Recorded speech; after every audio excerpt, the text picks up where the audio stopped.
All righty. Good morning, everyone. My goodness, if you were checking for us, we are indeed off to a delayed start on this here Monday morning because of, you know, lovely technical difficulties. Oh my goodness, what a challenge. Okay, so if you are joining or if you are listening to the replay or watching the replay, welcome to Coffee Time Career Chat.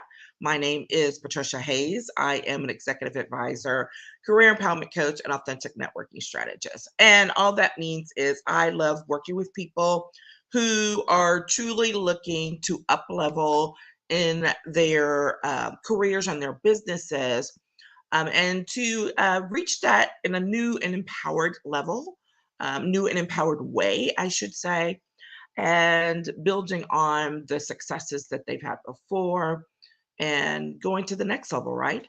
But also making sure that they're doing so in a very authentic way, particularly as they reach out to their professional relationships and build those relationships that will support them, not just today, but in the long terms, right?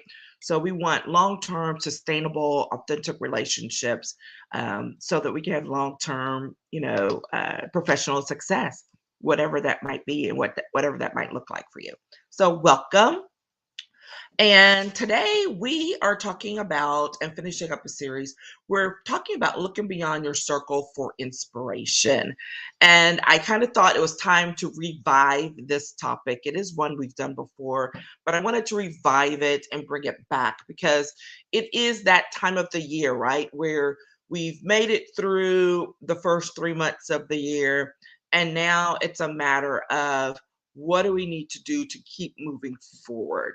And we've been focused on growth this past month and these past few weeks. And this is one of those things that is key to growth, which is, maintaining that ability to be inspired because it does take effort. You have to leave yourself open, you have to be vulnerable, all of those good things. But then also, what does it mean to move beyond being inspired by the people or things that you're currently looking at and following?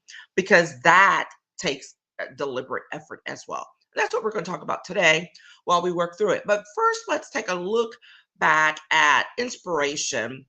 What does that mean? And a lot of times it's when we see or read something or a person that we connect with, right? There's a connection at whatever level, emotional level, spiritual level.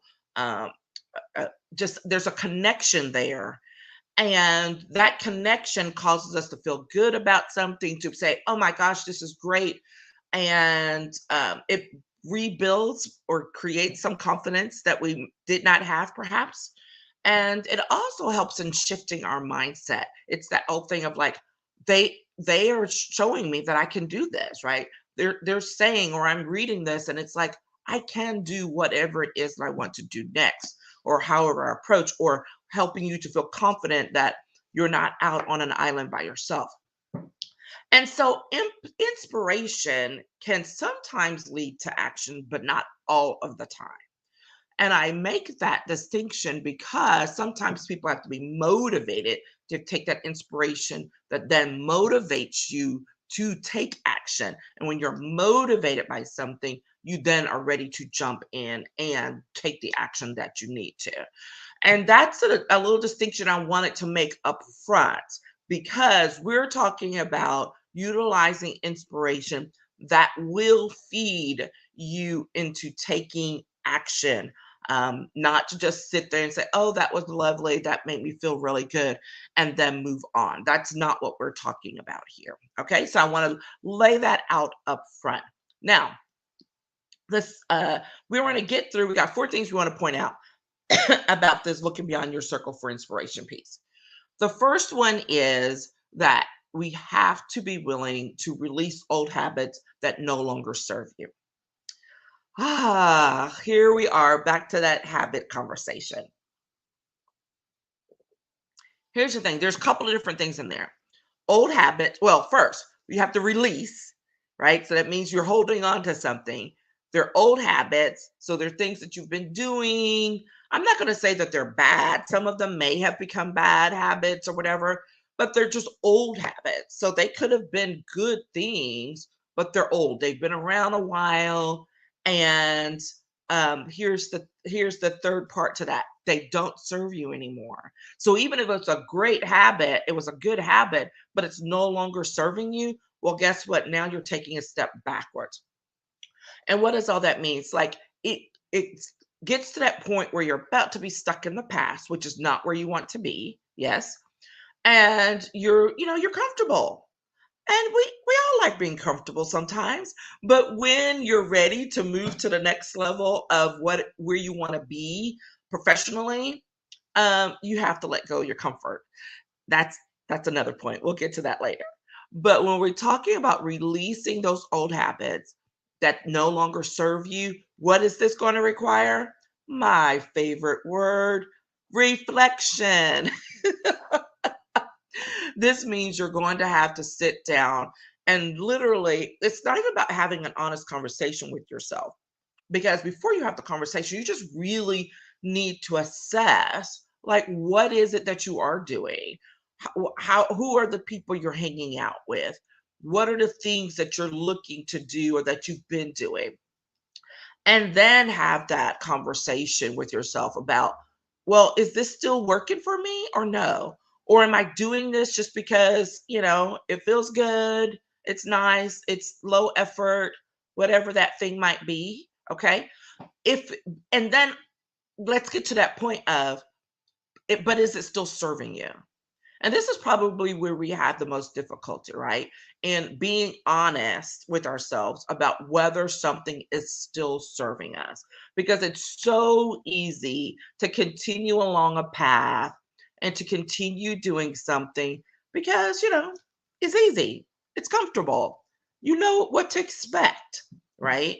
But here's the thing, when you're looking to be inspired and taking on a level of inspiration that will feed you into new opportunities and to motivate you to take some action, well, then that means sometimes we got to let go of some of the things that we're comfortable with, that because they don't serve you or the purpose that you've either um, been engaged in, or if you've done some resetting, it doesn't serve the new purpose.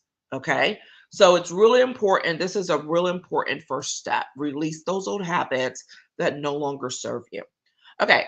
Because we want to make sure you have some fresh eyes, right? You don't have fresh eyes if you're dealing with old stuff, and it's not taking you to a new level. All right. So the second thing is we want to actively explore new places and new people. Man, that just like gets me all excited just even thinking about it, because that is like setting yourself up for fresh inspiration, right? When you go someplace new, when you go do something new, when you engage with new people, your brain literally responds differently to new things. Now, sometimes it's a little scared and it's okay, but it's like, okay, this is something new. Let me, your senses are heightened. You're much more aware of what's going on.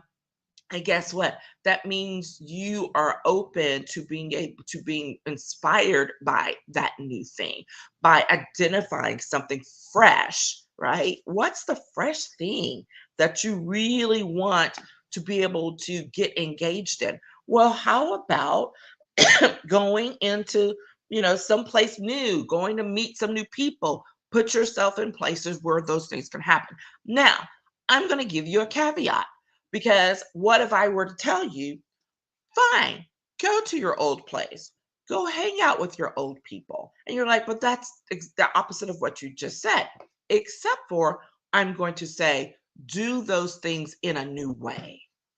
So even if you engage with old places, old people that you've known, old things that you've done, what can you do to engage with them or the place or the thing in a new way? That's again putting fresh eyes out there to be able to receive something new that will give you some inspiration, that will lead to being able to, have that mindset reset, to build that confidence, to make that connection that will feed into taking some action. Okay. So do that. Actively do that. No, don't just wait for something to happen by accident. These things have to be created sometimes. Now, I am always, always, always going to say to be ready for the unexpected, to be spontaneous about doing some things. I mean, I literally had that happen in the last couple of weeks where something I was invited to on 24 hours notice. And I was like, oh my goodness. And I went back to my old mode of being able to, like, okay, what do I need to do? Who do I need to bring with me? What do I need to be prepared for to engage with this new experience, right? So I'm always going to advocate for that because there can be fantastic opportunities that come out of it. You'll meet new people, whatever. And I did all of those things. Okay. However, what I'm also saying is there are times when you have to initiate, because that's sometimes waiting on something external to happen, right? I'm talking about the internal, where you from the inside out initiate putting yourself in a new space, a new opportunity to be with new people. And that happens better when you plan it out, not just allowing it to happen haphazardly. Okay. So that's the second thing. The third thing, when you're looking beyond or needing to look beyond your circle for inspiration and why, is it's time to up level your discomfort. This is what I hinted at earlier. And up leveling your discomfort is totally about getting out of your comfort zone deliberately. It's a little bit of what I was just talking about, not just the newness of it, but getting out of your comfort zone as well. So, you could go do something new with some place that you're familiar with or doesn't make you comfortable. You're like, okay, it could be new, but it's still like you can deal. But when you deliberately put yourself in a space where you're not comfortable, that's a whole other thing, right? And to do it deliberately so that it literally forces you into new experiences, to be with new people. It forces you to a new level of growth potentially by doing that, by getting outside of your comfort zone, getting unstuck from doing the same old, same old. Okay. This is difficult sometimes for some people. Some people can just say, I'm just going to do it and jump right in. Then there are those who are like, yeah, I'm not so sure about that. And I will tell you, take baby steps, right? Identify what are your levels of discomfort, right? And do the first thing, then do the second level, then the third. Because if you're going to grow, you have to get out of your comfort zone and move. And there's a big old world out there of opportunity for you to pursue in doing this and getting to that next level. And that means getting outside of your circle, exploring everything else that's outside of the circle, yes, and being open to what happens and what comes. And it's absolutely uncomfortable. And that's okay. It's the whole point at some point in time, right? Be deliberate about it. And I can't, there's just so much more to be able to talk about that in a way. So DM me if you're interested in more ideas or tips about managing that. But I first highly encourage you to, that first part, identify where you are comfortable and where you need to step out of that comfort zone. And what are some of the things that you could do to force that issue? Okay. And ultimately, again, when you're doing that, you are seeing new things, new people that can inspire you to continue down that road and take action that you may have been stalled out on, right?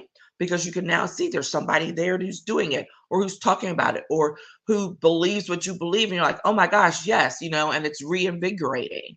These are all the things, but you have to get out your comfort zone in order to see those things sometimes, a lot of the times. Okay. That was the third one. The fourth thing is this is that follow-up piece. I'm always a big advocate about following up. This is that piece that's absolutely about the follow-up. And that means that you have to incorporate the new inspiration into what you do, who you're being at this moment. Okay. This is that part of taking action. It does no good to get all this fresh insight and be inspired and be like, yes. And then the next day you're like, oh, that was so nice. And you just go back to doing the same that you were doing. No, this again takes deliberate action and where you are like, okay, what was it about that really like touched me, that really I really connected with? What was it about that experience, about listening to that podcast, about meeting that person, about reading that article? What got my juices going? And writing that down, right? And because when you write it down, you're making it real and you're absolutely being able to say, oh, wow, this is it. This was the thing. And when you do that, you're like, okay, what can I take from this and now incorporate into what I'm doing today and moving forward? Okay. Now, I'm making it sound like it's this long, drawn out thing. It's not. This can literally happen within minutes, but you have to identify it, you have to make it real, and then you have to move. Okay. So that's identify it, make it real, and then move on it. And that's the action part. Okay. This is going to be so like just it'll just really shift who you are and how you're acting when you get to this point. All right. And as you're looking beyond, this is all about looking beyond your current circle for inspiration. Here's the thing I want to remind you, this is not about uprooting everything you've done or the people you've met or things like that. This is not about starting over. That's hard. This is not about starting over. This is about evolving to the next level. It's about taking the foundation that you've built so soundly to this point and putting another layer on it, right? Taking the things you've learned, the people you've met with, the things you've engaged in. And now you're like, okay, what more can I add to this foundation? And going outside of everything that's in that foundation already to say, now let me go look and see. Like, let's go look and see what we can bring home and add to this foundation that we've already built. Okay. So I want to make that point because somebody might out there might take this as oh gosh, let me go start all over, let me go, get all this new stuff and start from there. No, no, no, no, no, no, no, no. We're not trying to uproot what you've done. We're trying to evolve beyond it, build upon it, and take you to the next level. This is a part of really solidifying that foundation that you have. Now, if there's something, again, if there's an old habit that was bad, well, yeah, you need to kick that one out. Let's take that out. Let's fix that crack in the foundation and move on. Okay. But there was good stuff there. There's no need to get rid of the good things. This is about building upon those good things and bringing new good things, new great things into the circle for you to move beyond and for you to incorporate into what you're doing moving forward. And when you're looking to achieve all those fantastic goals. Okay. That is it for today. I would love, love, love to hear from you. Tell me what you think about this, and let's keep going and taking some action and making sure that we don't have any more technical difficulties. Let's keep going and moving forward. And I would love to hear from you. If you want to set up a consult for a chat about about this or any of the other things that you need to in order to build yourself forward, reach out to me in the DMs or I'll drop the link in the comments for you to be able to click, and let's set up a time for a 20-minute consult just to chat about what it is you're doing, where you want to go, and what we can do to help you get there. Okay. Take care, everyone. And I look forward to talking with you again soon. Bye bye.